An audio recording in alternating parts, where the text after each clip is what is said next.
اعوذ باللہ من الشیطان الرجیم بسم اللہ الرحمن الرحیم۔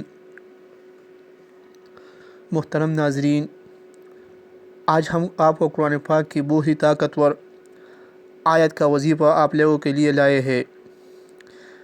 آپ لوگوں نے یہ آیت پہلے بھی پڑھی ہوگی، آپ سب کو یاد بھی ہوگی، اگر نہیں یاد تو یاد کر لیجئے۔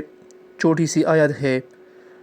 اللہ کی ذات ہر چیز پر قادر ہے، ہر چیز اس کے دائرۂ اختیار میں ہے، ہر چیز کا مالک، ہر چیز کا خالق میرے اللہ کی ذات ہے۔ جس آیت کا وظیفہ بیان کیا جا رہا ہے، انشاءاللہ تعالی یہ ہر چیز کے لیے ہوگا جو آپ چاہتے ہوں گے۔ اللہ کے حکم سے وہ آپ کو مل جائے گا، جو آپ کی حاجت ہوگی وہ بھی پوری ہوگی۔ یہ قرآن مجید میں بہت ساری صورتوں میں یہ آیت آئی ہے۔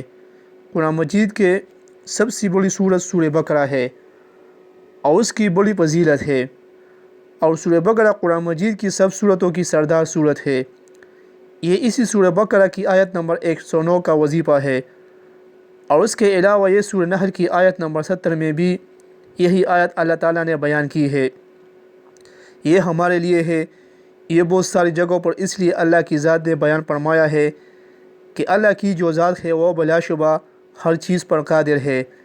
بلا شبہ کا مطلب ہے جس میں کسی قسم کا ایک رتی برابر بھی شک نہیں ہے، اور جو کچھ اس پوری کائنات میں ہوتا ہے میرے اللہ کے حکم سے ہوتا ہے۔ اگر ایک بھی پتا گرتا ہے تو میرے اللہ کے حکم سے ہی گرتا ہے۔ جو بھی آپ کو حاجت ہوگی، جو بھی آپ کو مشکل ہوگی، جو بھی آپ کو چاہیے ہوگا، تو آپ نے یہ پڑھ کر اللہ سے کہنا کہ اے اللہ تو ہر چیز پر قادر ہے، مجھے یہ چیز چاہیے، میرے پاس نوکری نہیں ہے، میرے پاس رزق کی تنگی ہے۔ انشاءاللہ دیکھیے گا کہ چند دنوں میں آپ کی ہر حاجت پوری ہونا شروع ہو جائے گی۔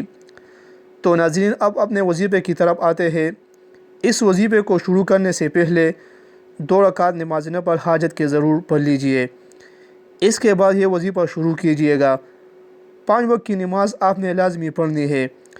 نماز تو کسی صورت بھی کسی کو معاف نہیں۔ اس کے بعد آپ نے اس آیت کو چلتے پھرتے پڑھے، اول و آخر درود شریف پڑھے، اور پھر جتنی بار آپ اس آیت کو پڑھ سکتے ہیں اس کو پڑھے۔ اس میں کوئی معدت نہیں، اس کی کوئی حد نہیں، آپ جتنی بار پڑھ سکتے ہیں وہ پڑھ لے۔ آیت یہ ہے، ان اللہ علی کل شیء قدیر، اور ذہن میں یہ رکھے کہ اللہ کی جو ذات ہے وہ ہر چیز پر قادر ہے۔ تو میرا یہ پہلا کام ہے، وہ اللہ کی ذات جو ہے اپنے فضل و کرم سے اسے پورا کر دے گا۔